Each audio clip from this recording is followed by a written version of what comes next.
Salve, salve, sejam bem-vindos ao Resumão Antagonista. Há mais de 3 anos, em 5 de novembro de 2015, a enxurrada de lama decorrente do rompimento da barragem de Fundão da mineradora Samarco, em Mariana, Minas Gerais, deixou 19 mortos. 20 dias depois, uma reportagem do jornal Minas, da Rede Minas, mostrou que a barragem da mineradora Vale, em Brumadinho, já preocupava a população local. As barragens ficam a menos de 5 quilômetros do povoado de Córrego dos Feijões, onde vivem cerca de 700 moradores. Há quase 30 anos vivendo no povoado, seu Wilson, um aposentado que trocou Goiás pelas montanhas de Minas, resolve falar. A gente fica com mais medo da Vale, porque a da Vale é uma represa muito grande, é muito rejeito que tem nessa barragem. Ela é de uma inspeção muito grande. E ela, para atingir aqui, ela vai atingir um pouco do Córrego do Feijão também, e pode atingir também Parque da Cachoeira, descer aí Alberto Flores, cair no Rio Paraupeba, que corta a cidade de Brumadinho toda por dentro, né? Para poder disparar um alerta à população das redondezas de suas barragens em caso de risco iminente com eventuais rompimentos, a Vale instalou e testou sirenes, como esta em Itabirito. Atenção! Dentro de instantes a sirene será acionada para teste do sistema de alarme. Este é somente um teste.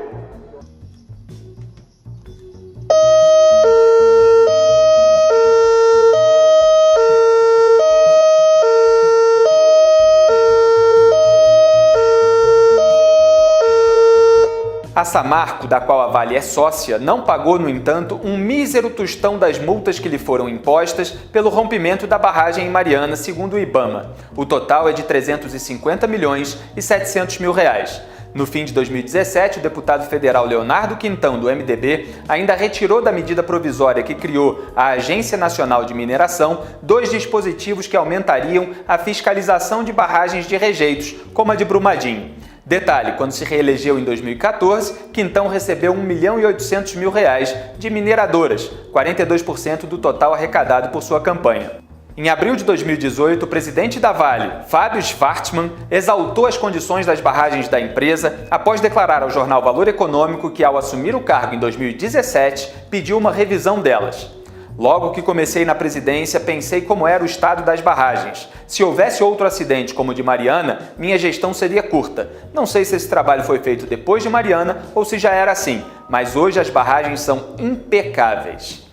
3 meses depois, em julho de 2018, a Comissão de Minas e Energia da Assembleia Legislativa de Minas Gerais rejeitou um projeto de lei com regras mais rígidas de licenciamento e fiscalização de barragens. Na audiência, João Vitor Xavier, deputado estadual do PSDB, fez um alerta, dizendo não ter dúvidas de que haveria rupturas em barragens no estado e que os deputados que votavam contra o projeto seriam corresponsáveis por elas. Não poderia, como presidente da Comissão de Minas e Energia, dormir de maneira tranquila, sabendo o que hoje acontece no estado de Minas Gerais, onde afirma a Vossa Excelência aqui e ficará gravado para a posteridade. Eu não estou dizendo que poderemos ter novas rupturas de barragem em Minas Gerais. Por tudo que vi, acompanhei e estudei, eu não tenho dúvidas que teremos rupturas de novas barragens no estado de Minas Gerais. Não tenho dúvidas, porque o modelo que utilizamos é obsoleto, é ultrapassado. Agora, cabe a nós aqui definirmos. O que aconteceu para trás, infelizmente, não temos o poder de mudar. Mas nós temos, pelo menos, a partir de um novo marco regulatório, em que as empresas busquem modelos mais modernos, tecnologias de ponta, evitar que novas barragens sejam construídas e se tornem bomba-relógio na cabeça da nossa sociedade. Em caso de rompimentos ou outras situações de barragem de rejeito, no futuro, que causem danos ou perdas à vida, essa proposta será apresentada hoje. Não sendo aprovada, terão como responsáveis também deputados e deputadas que assim decidem. Xavier perdeu por 3 votos a 1. Os 3 votos contrários foram de Tiago Cota e Tadeu Martins Leite, ambos do MDB, e Gil Pereira, do PP. Fernando Coura, presidente do Sindicato das Indústrias Extrativas de Minas Gerais, foi o principal lobista que atuou pela derrubada do projeto na Assembleia, segundo Lauro Jardim. Ele é amigão do ex-governador petista Fernando Pimentel, para quem deu um contratinho de consultoria de R$500 mil em 2013, retribuído com a tentativa de Pimentel de torná-lo ministro de Minas e Energia. O projeto derrubado vetava, por exemplo, a montagem de barragens a menos de 10 quilômetros de zonas povoadas e que uma barragem tivesse sua altura aumentada. Na sexta-feira passada, 25 de janeiro de 2019, a tragédia anunciada aconteceu. Uma barragem de rejeitos da mina Córrego do Feijão da Vale, em Brumadinho, foi rompida e a enxurrada de lama avançou até 98 quilômetros, devastando a área administrativa da empresa, casas e propriedades da região e soterrando pessoas e animais. A TV Record em Minas fez uma das primeiras e mais fortes imagens de resgate de vítima, no caso uma mulher coberta pela lama. E olha a situação, a gravidade da situação. O Corpo de Bombeiros havia informado que havia vítimas. Olha só isso, é uma mulher, gente, pelo amor de Deus, é uma mulher sendo retirada do meio da lama. O helicóptero do Corpo de Bombeiros, nesse momento, faz um voo muito arriscado para conseguir auxiliar o resgate dessa mulher. Tem um rapaz ali também, as pessoas estão se arrastando. O presidente da Vale, Fábio Schvartsman, que julgava impecáveis as barragens da empresa, fez um pronunciamento. Senhores, eu não tenho palavras para descrever o meu sofrimento, a minha enorme tristeza, o meu desaponto com o que acaba de acontecer. É algo além e acima de qualquer coisa que eu pudesse imaginar. Quero dizer da minha solidariedade, que a Vale inteira vai fazer o que for possível e impossível para ajudar as pessoas que foram atingidas. É algo que me dói a alma. Tudo que eu não queria na minha vida era que algo do gênero acontecesse. Senhores, a gente na Vale, a Vale é uma empresa muito séria, a gente fez um esforço imenso do ponto de vista de deixar as nossas barragens na melhor condição possível imaginar. Usamos toda a tecnologia, especialmente depois de Mariana. É uma lista infindável de ações que foram tomadas do ponto de vista de garantir a estabilidade e a segurança dessas barragens. Infelizmente, o rompimento aconteceu, isso é indesculpável, mas mesmo assim eu peço desculpas a todos os atingidos, a toda a sociedade brasileira, e quero dizer que nós não mediremos esforços para enfrentar essa questão da forma como ela tem que ser enfrentada. Muito obrigado. Dias depois, o presidente da Vale diria que a sirene que ia tocar foi engolfada pela quebra da barragem antes que ela pudesse tocar. É como se o alarme de casa ficasse do lado da porta para ser desligado pelo ladrão antes do arrombamento. Ainda no dia da tragédia, o presidente Jair Bolsonaro fez um pronunciamento informando a criação de um gabinete de crise e no dia seguinte sobrevoou Brumadinho.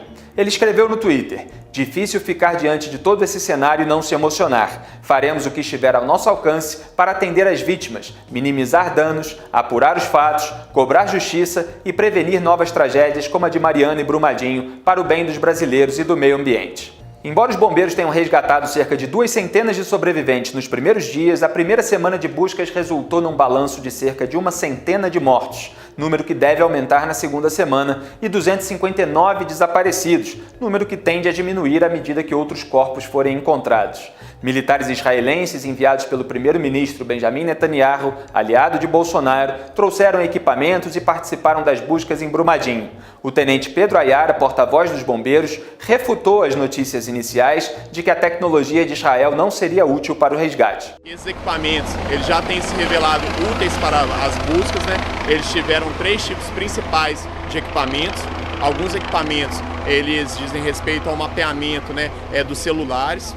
Outros equipamentos que são espécies, né, de sonares, então aquele equipamento ele emite uma frequência, né, de som e a partir da resposta do material de diferentes densidades a gente consegue fazer uma espécie, né, de mapa ali, identificando quais áreas é mais provável da gente encontrar corpos, e também um outro tipo de radar que ele consegue identificar a diferença entre a situação de quando o material é um material de concreto ou quando é um material de lama. Além disso, a gente também está utilizando um recurso deles, que são espécies de drones ligados a satélites, e isso auxilia muito no mapeamento, né, dessa área atingida. Dezenas de animais também foram resgatados da lama e alguns em piores condições e locais de difícil acesso, abatidos com disparos de rifle sanitário, feitos inclusive de helicóptero, pela Polícia Rodoviária Federal, com alegada orientação de veterinários. Como o abate gerou protestos de ativistas, o coronel Evandro Geraldo Borges, chefe da Defesa Civil de Minas, declarou também que a decisão só é tomada nos casos em que não há outra opção e o animal está sofrendo.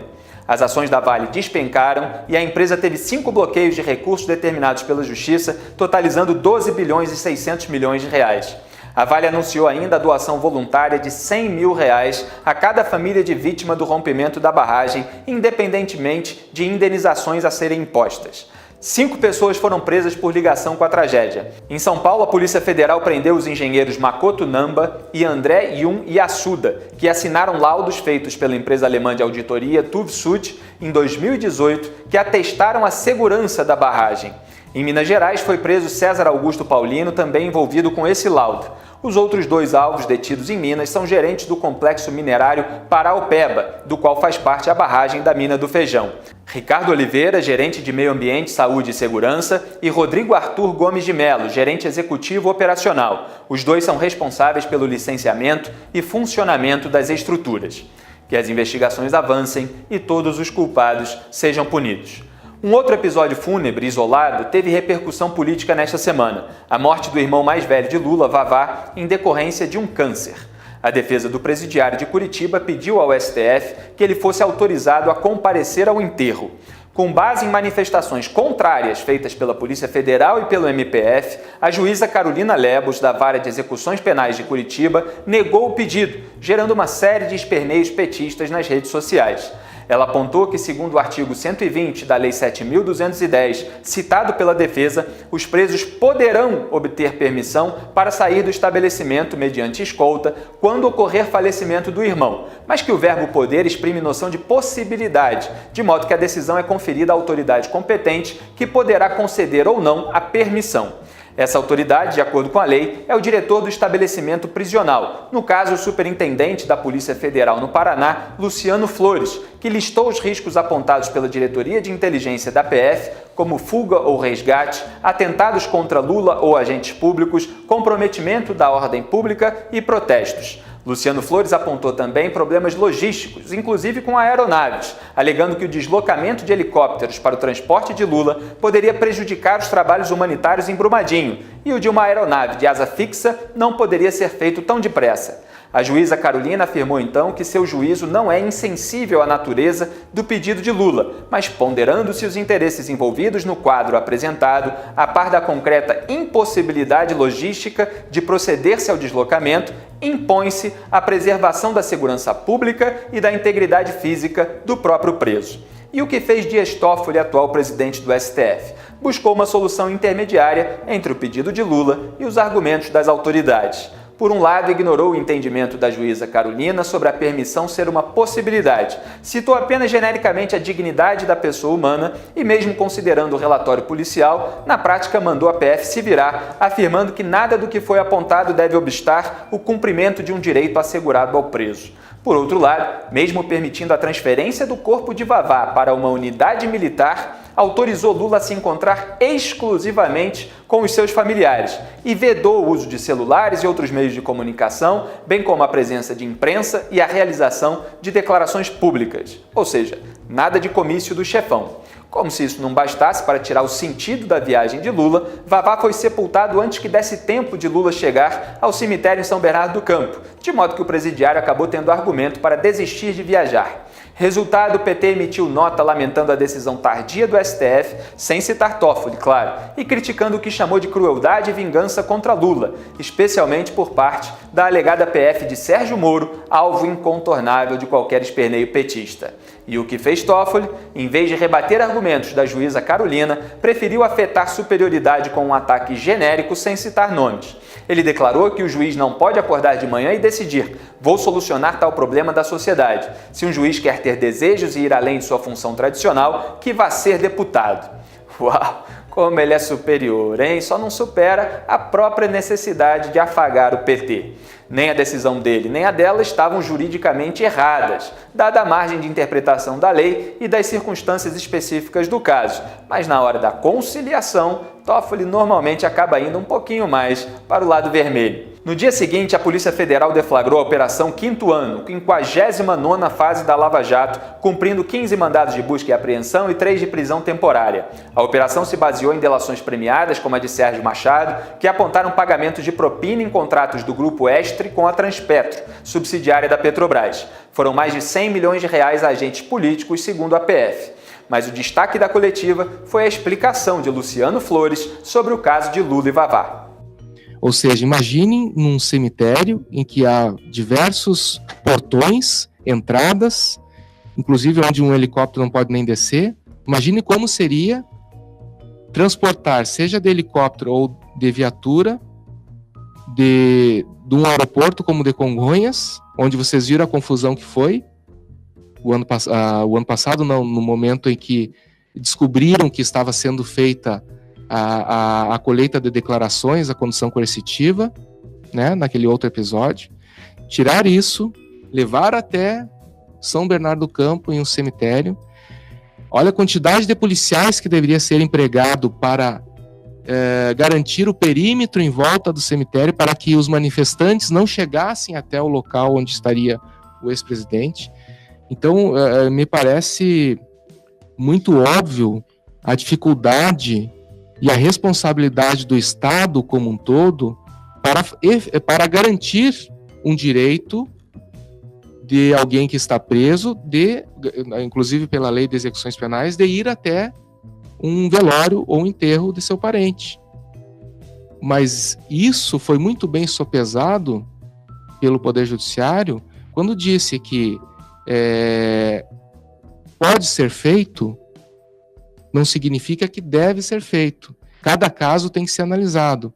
E assim são deferidos vários pedidos anualmente para que os presos possam ir nos velórios. Agora, eu não conheço nenhum caso desses milhares que já foram deferidos em que foi pego um preso de um estabelecimento penal onde estava recolhido, utilizado uma aeronave e gastos públicos milionários para levá-lo a outro estado, onde houvesse uma militância e uma grande concentração de manifestantes pós e contras. Eu não conheço na história do Brasil que isso tenha acontecido. Nem mesmo com o próprio presidente Lula, quando ele foi preso na ditadura. Eu acho que houve um transporte interestadual dele e tantos manifestantes que pudessem colocar a vida dele e dos agentes públicos que estivessem responsáveis para garantir esse direito em risco. E quando a gente tem o dever de garantir um transporte de um preso, seja ele qual for, nós assumimos a responsabilidade sobre a vida dele e sobre a vida dos agentes públicos que deverão ser empregados para isso. E o meio de transporte, a gente tem que tirar, às vezes, de Brumadinho para poder garantir um direito como esse. E aí nós temos que botar na balança se é possível e se o pedido feito, mesmo que seja envidado todos os esforços humanos e materiais, vai ser alcançado. E quando a gente verifica que não vai ser alcançado, eu não entendi a polêmica. Não entendi qual foi a parte que não entenderam, que simplesmente não era possível e que não dependia da boa vontade de ninguém. Apenas não havia condições logísticas e policiais suficientes para garantir a segurança do próprio conduzido e dos agentes públicos empregados numa grande operação policial que seria para efetivar um pedido como este. Lula na cadeia e Jair Bolsonaro na mesa de operação. Em razão do atentado político que sofreu durante a campanha, o presidente teve de passar por nova cirurgia, realizada com êxito, segundo os médicos, e depois voltou a despachar do hospital. Já seu filho Flávio Bolsonaro, conforme esperado, não teve moleza no STF. Na volta do recesso judiciário, o relator Marco Aurélio Mello liberou o prosseguimento das investigações sobre movimentações bancárias atípicas no Rio de Janeiro.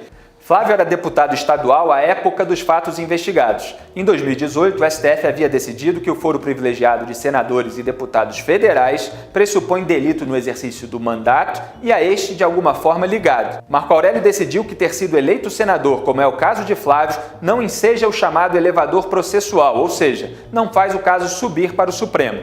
O Ministério Público do Rio continuará, portanto, investigando Flávio e seu ex-assessor Fabrício Queiroz, além dos outros 26 deputados citados em relatório do COAF.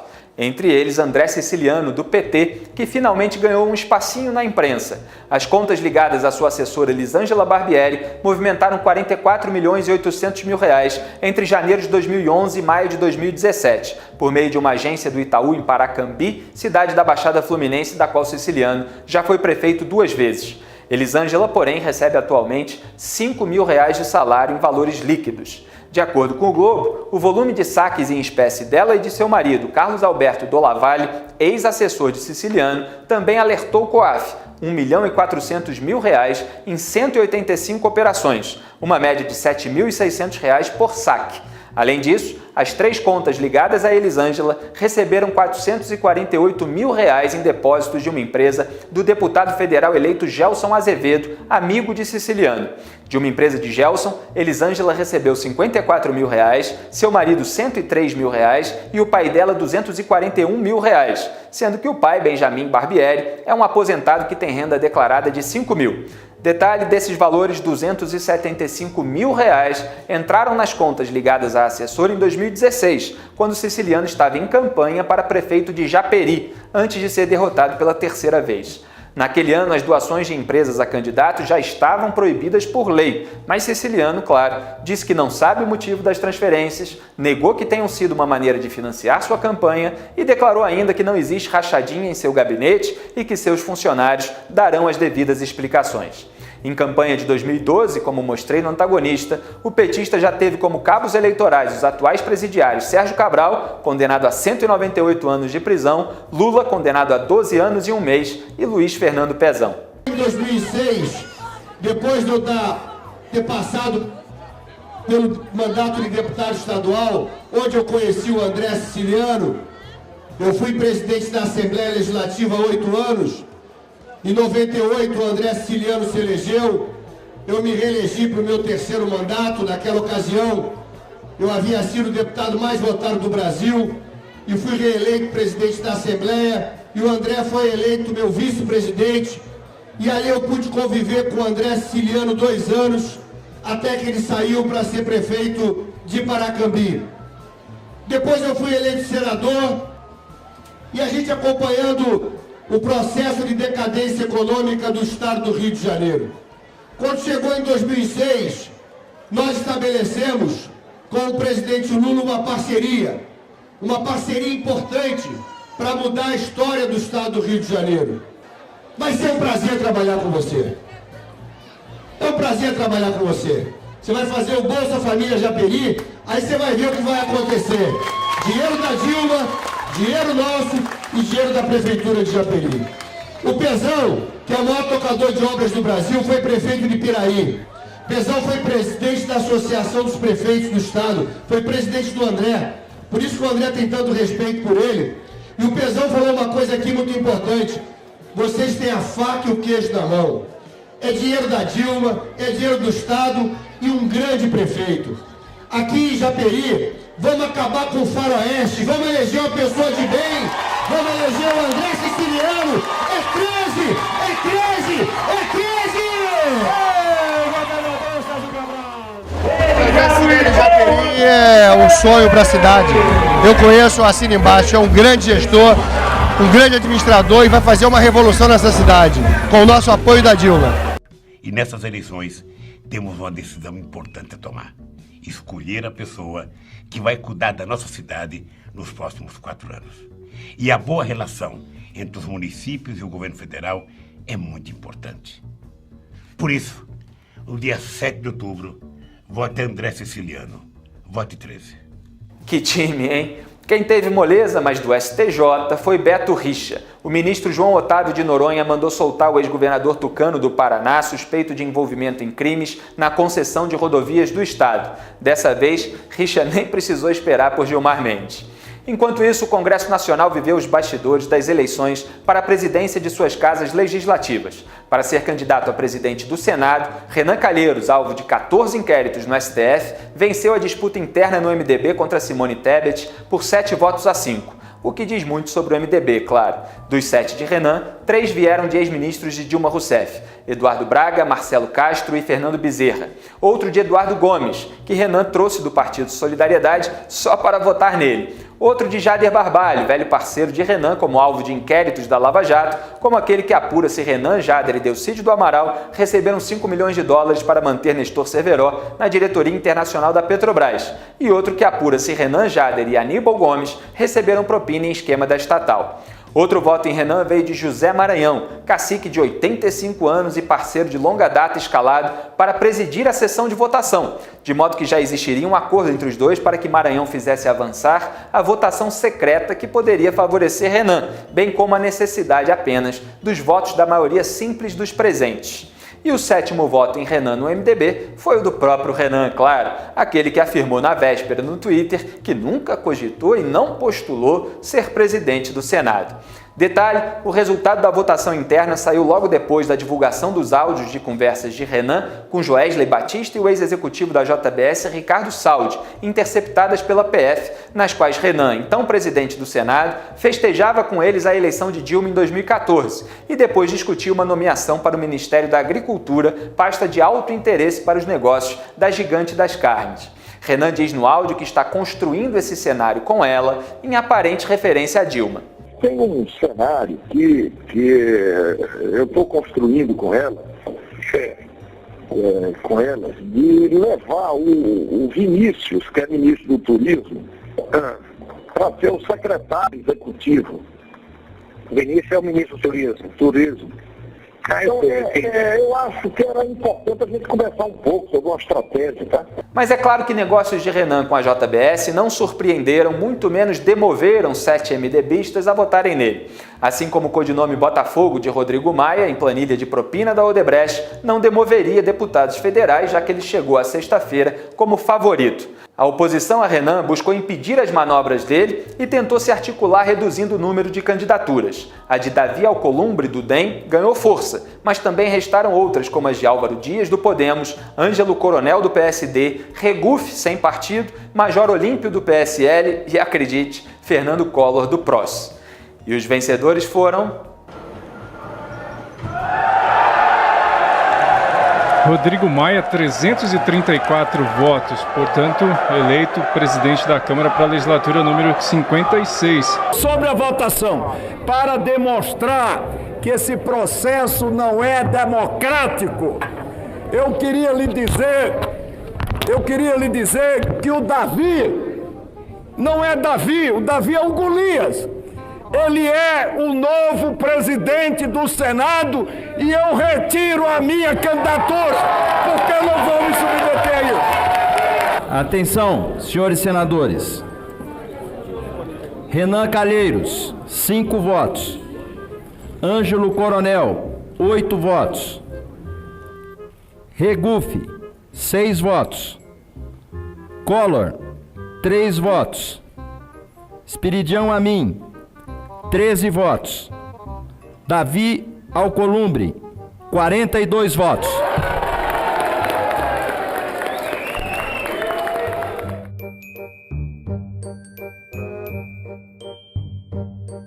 Eu sou Felipe Moura Brasil e esse é o Resumão Antagonista com o melhor da semana para vocês, leitores. Um grande abraço e até a próxima.